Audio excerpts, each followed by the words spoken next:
Hi, I'm Tyson. I'm Colin. I'm Ryan. And I'm Adam. We're the Gamesmiths, and we just got done playing Bones and Banners, and we wanted to talk a little bit about our experience with it. To start us off, Ryan's got some thoughts. Sure. So first of all, I enjoyed the game. It was a lot of fun. I think overall it worked thematically. You know, everything kind of worked. Everything made sense. There seemed to be like a lot of rules, but you did lay out everything pretty well.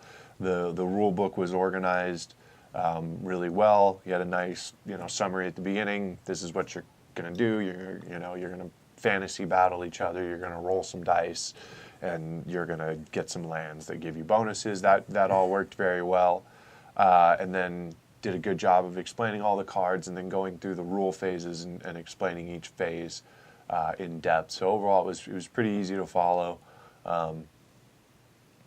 And everything like that. And ultimately, there was a lot going on in the game, but I felt that the mechanics worked well together enough that it wasn't like that confusing. And, we did get a lot of cards laid out, but it was nice with everything, just pointing at everything and like, all right, I'm going to do this to this, and I'm going to do this to this, and I'm going to do this to this with all the arrows. I think that worked really well. And that was all a lot of fun. I thought to piggyback on what you're saying, I thought the graphic design was really clever. Like making your quick reference card really cool looking and then putting it on the backs of every card, I thought was brilliant. I've never seen that done before. I also really like the arrow that you were just talking about. Yeah, the card back is subtle, really great. Just the whole I kind of wish it was really reversed solid. though, just based on the order of play that the first two were played first, but it was also pointing upwards. So when I initially looked at it, it confused me. How how they read function. bottom Like, up instead of Yeah. Like if the arrow's pointing down, I don't see why that matters Right. if you put that. So. But okay. But yeah, if you flip the arrow so that it was pointing, the direction was just pointing down. Yeah, so they downward. also followed the flow of the turn order. Yeah, arrow Right. makes because sure I that was wanna right go in up order.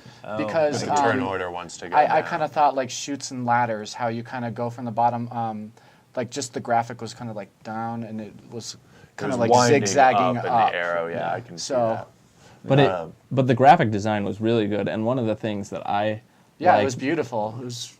you did a great job with all the illustrations and things like that, and it looking great. But that aside, I also thought that the functionality of what it allowed you to do, like they've said, has been really great. One of the things I really enjoyed about it, and I overall really enjoyed this game. It was possibly one of my favorites that we've played. Yeah, agreed.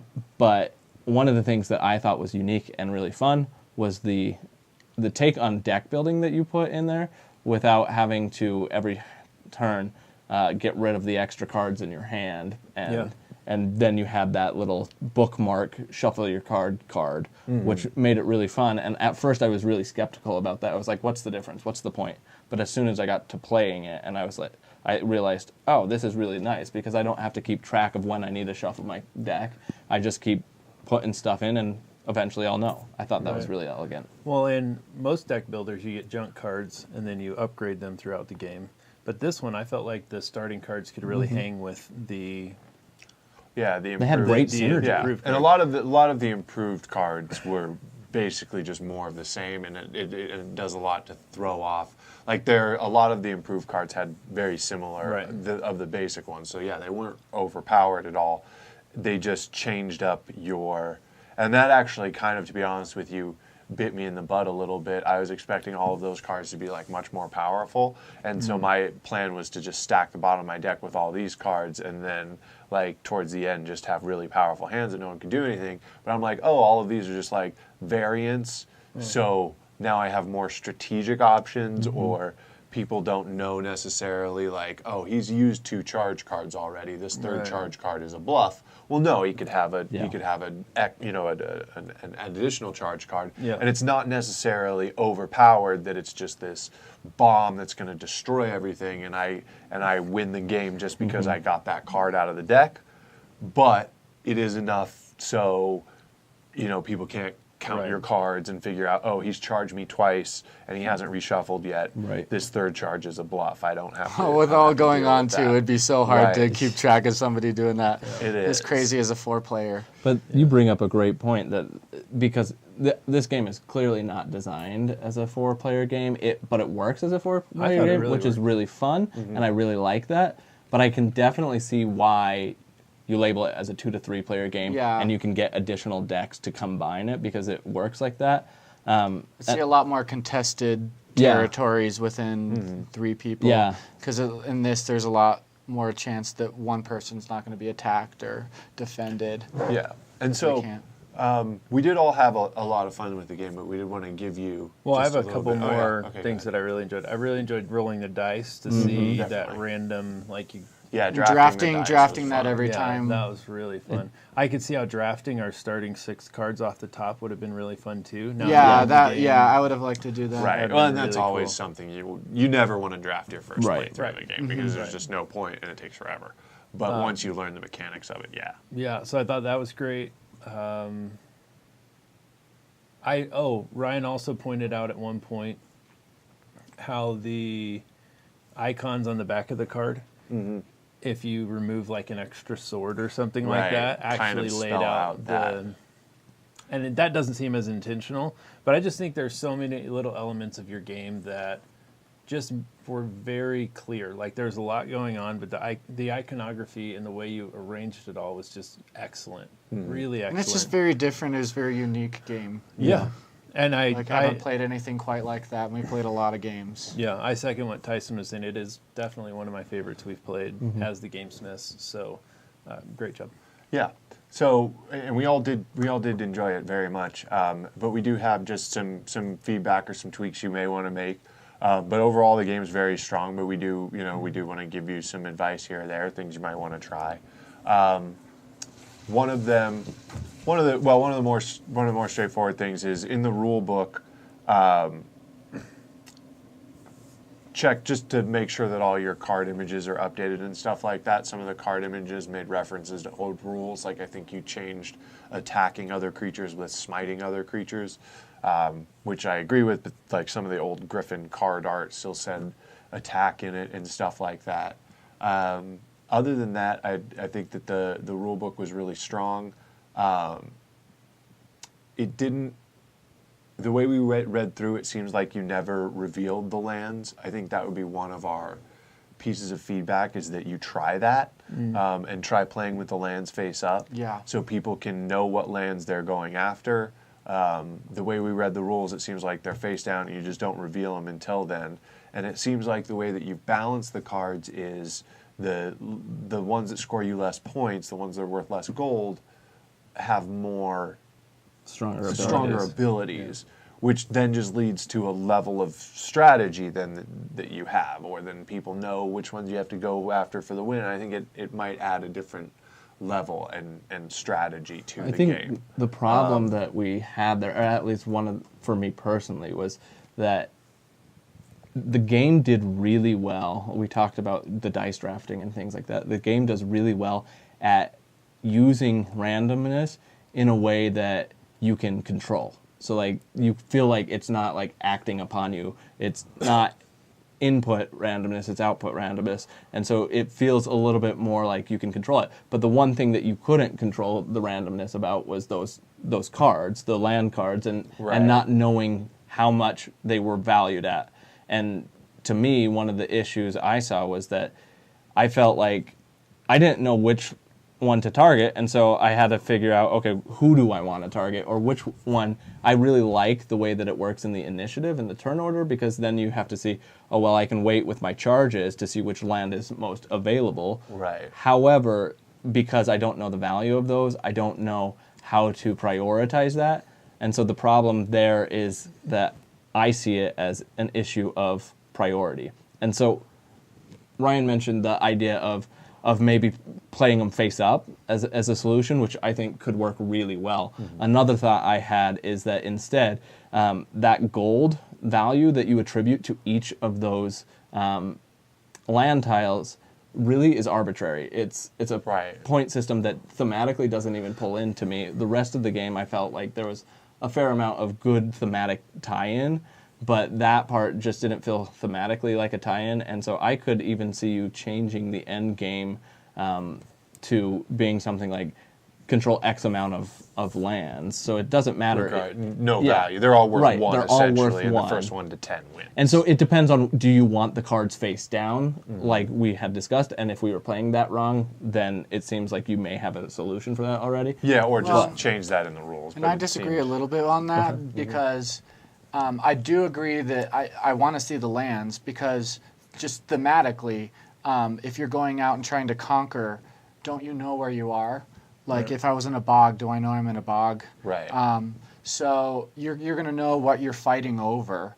And then I do believe that those do have different values. So if you go to a castle, it's going to be, or like a dragon cave, it's going to have gold in it, and it's going to be worth more than a shack Right. that you know what both are. So that's where I see the points being good. And I also like that if there's a 200-point land out, you're going to have more competition for people going for that. And it's not necessarily going to get taken Right. because it's going to be contested probably. Right. Like Tyson and I ended up contested For for a a while, 50 yeah. land that it was like, oh, like that kind of Yeah, you were sucks. tied up over it. so Yeah, what do you tied up do? over a 50 land. They're like, if I would have known that was only 50, I wouldn't have put so much resources towards that. And it Right. just put me on the bottom the whole time, you It's a know? strange Well, and then feel you could bad. have the strategy of maybe all you guys are fighting over the 200s, and I'm just like picking off 50s. Like, Yeah, I yeah, may it never could give you get different there. strategies Like, because you win a couple 200s, it'll open it you're way up ahead for of me. like, okay, everyone wants that 200 land, and then I'm going to sneak in and get this 50 while no one's. But that's strategic. Yeah. And Or it you fits the rest of the game. I really do agree. Yeah. It did fit with the rest of the game. Yeah. It was. I really did not enjoy that part of the game where it was just like, well, what do I go for? Right. Right. And I happened to luck out. I got a lot of 200s. Right. But it could have gone the other way pretty easy. And The other problem didn't I think see it that fit. creating, though, is that one of the big problems that I saw that could be addressed is the length of play. And this may be a product of having a 4-player game, but the length of play seems like it would be super variable because you can't control what points you're going for. So if yeah, if that's they were true. all equal points, it's a race to who gets the last one. So you can kind of strategically plan for, oh, Adam's at 6 and he needs 7 to win. We got to make sure that the lands he's going after he's not gonna get them. So it can help control for that. And there were a couple of other things that I thought contributed to the length of play. One being that you had no hand limit. So your hand is huge. It got overwhelming. Which I had it gets a huge overwhelming. hand. And you have to go through and read each card multiple times, especially if it's your Every first round. play, because you're not familiar with the cards, and so you have to figure them out. And then if you get a new recruit and you have to read the cards and figure out how they work with others, it lengthens the play. And so it becomes difficult to that. I see if you control it to making a hand limit, which I know is kind of counterintuitive with that shuffle deck card that you've got, but having the hand limit could potentially help limit the amount of information that a player has to process. And so it's a trade-off of do you want to have the player have that much more available choices and control, or do you want the player to not be overwhelmed, especially in the early first on games? Well, and I would go and look at our playthrough and see when we have the most dead time. And that's probably when we're reading our cards. And I think it's probably at the beginning of Each round, of the when round. you draw each new So card, yeah. I would say if it's probably like 30 seconds to maybe even 2 minutes on some of them. I could see that. So, Well, but even when I was recognizing all my cards, because I didn't know how the dice was going to roll out, I was forming 3 or 4 strategies in Right. my head Yeah, of uh-huh. like, Because you have so many and the more possibilities. cards I have, I was trying to build all these strategies based on what might happen with the dice. Absolutely. Or even once they got rolled, I still held on to 2 or 3 strategies because I didn't know how you guys were going to draft. And Right. so then I'm going through all these cards over and over again, even if they're familiar to me. And this is my 10th time playing this game. I think it just does slow down the game. Yeah.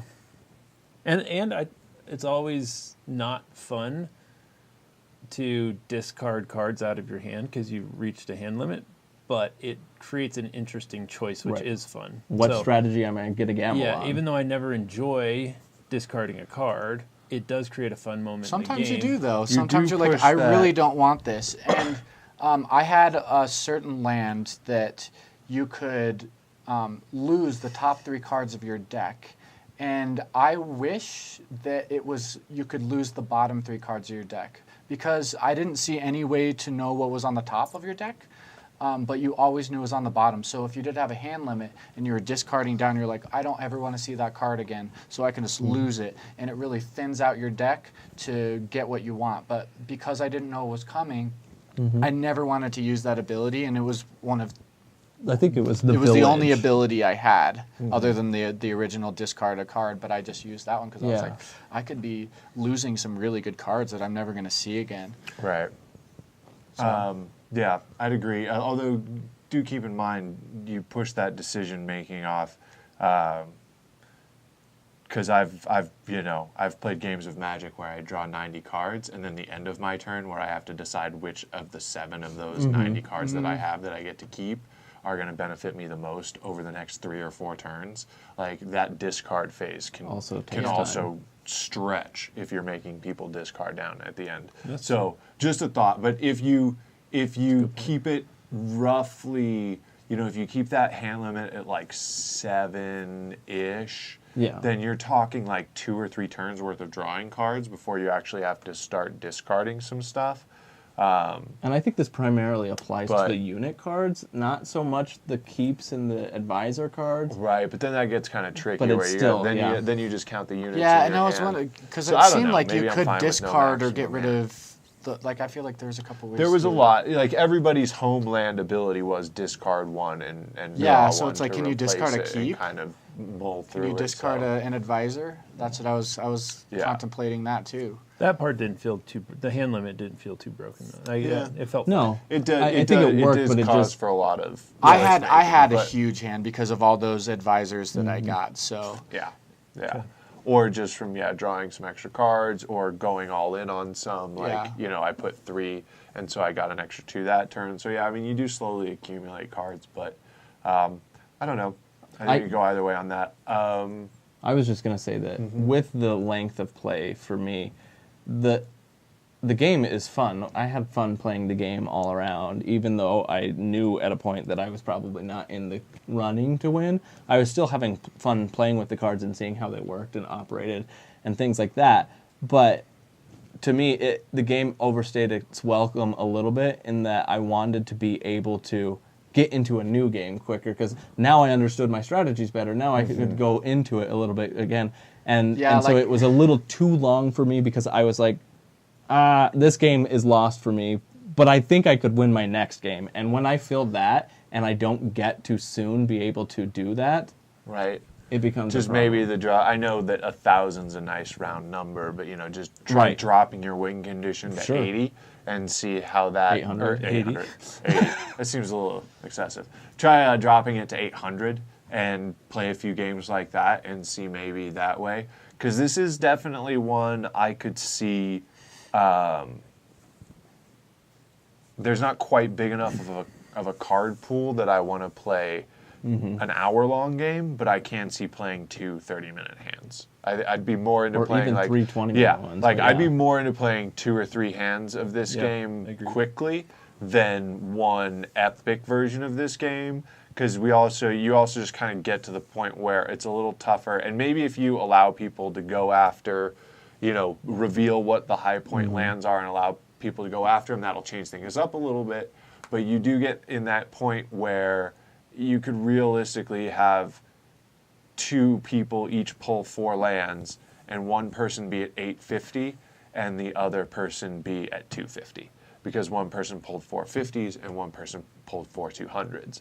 And then at that point, it just feels like it's over for the person that's down at 250, and you're just playing the clock out. So I'd look at that kind of like that, how that gap can happen. Specifically, what I was saying there is, okay, it's all right if one person gets 150 and one person gets 1 200, and it's kind of all right if one person gets 2 50s and 2 200s. But when you get to 3, now you're just like, ugh, I don't care anymore. And so maybe that's the point where that person's at 650, maybe that's where you should think about, like, and maybe it moves differently with 3 players, and maybe my math is wrong, but maybe right about there is where I'd think about, because now you're like at 200 to 650, so maybe I'm thinking wrapping up the game around 750 is better.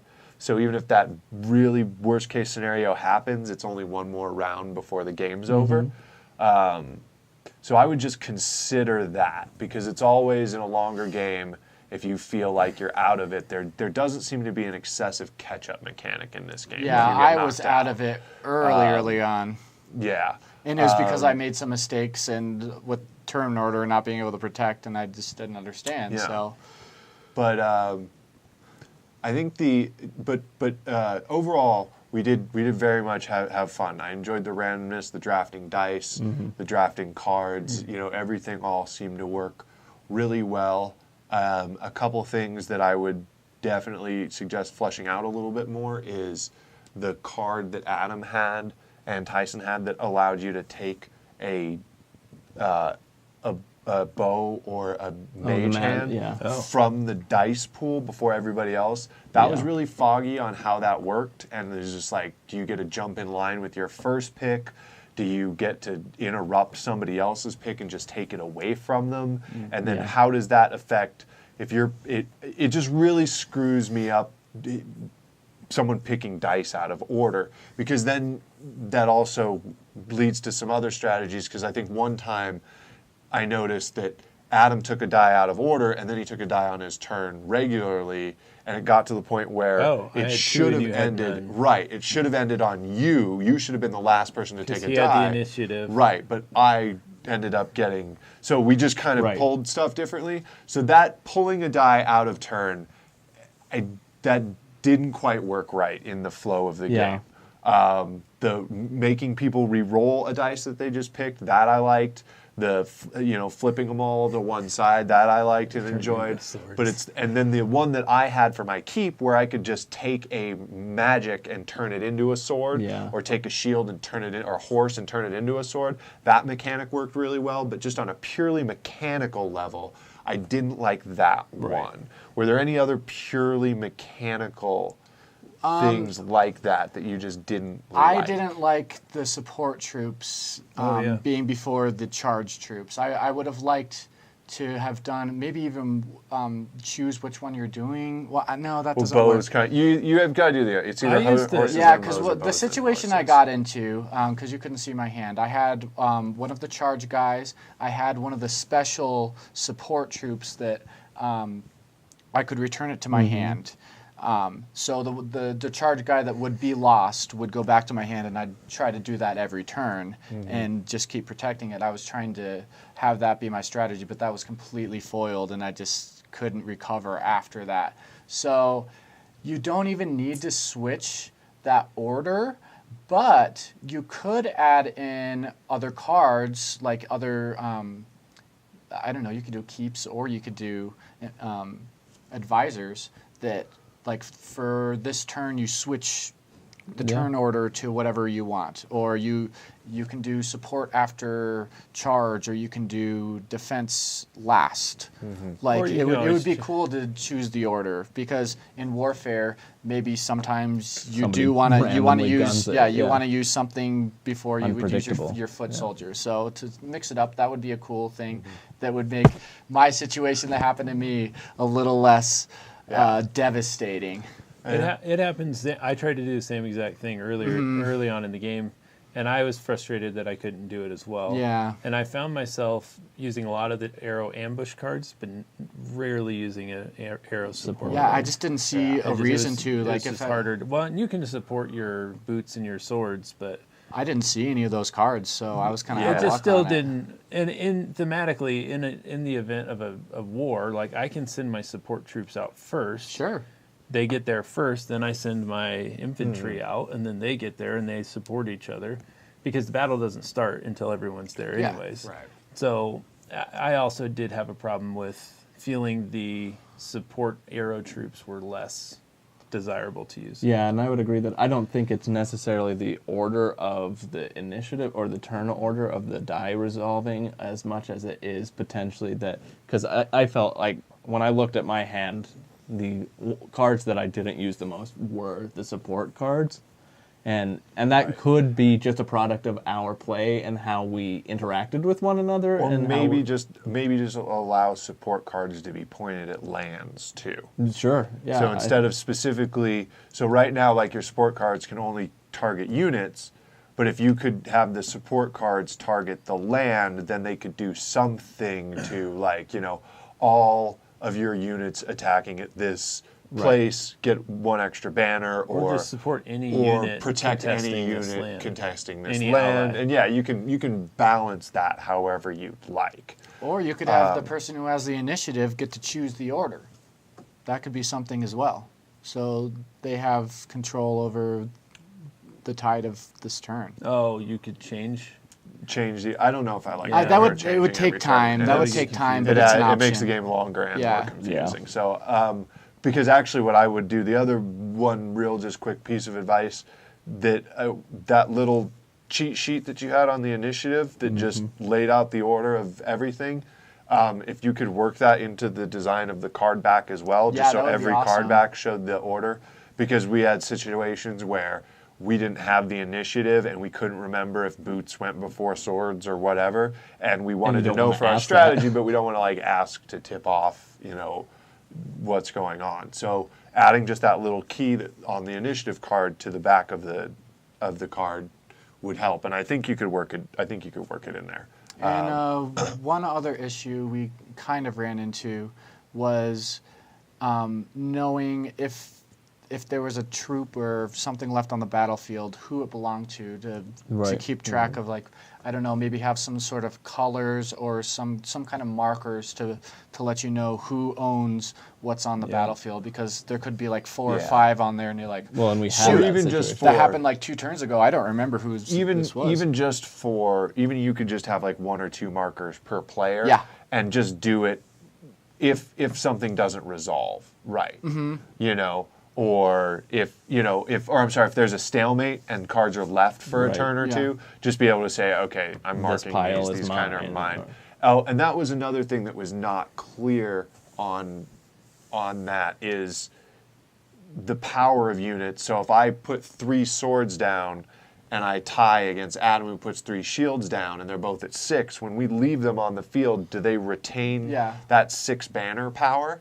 Or do they go back to 2 Like when if we they were take the boosted? dice off them? Yeah. So we didn't know when we Like boosted if you something. double right. boosted something. So if you double attacked, if you did 2 boots on something and then flipped it over and there was a tie, next round does it still count as being deployed with 2 boots? Because it seems like the rules read like it did, but there was no easy way to track that because we had pulled the Yeah, dice there's off no and rolled them markers again or there's and no extra- redistributed them. So that needed to be a little clearer in the rules. Yeah.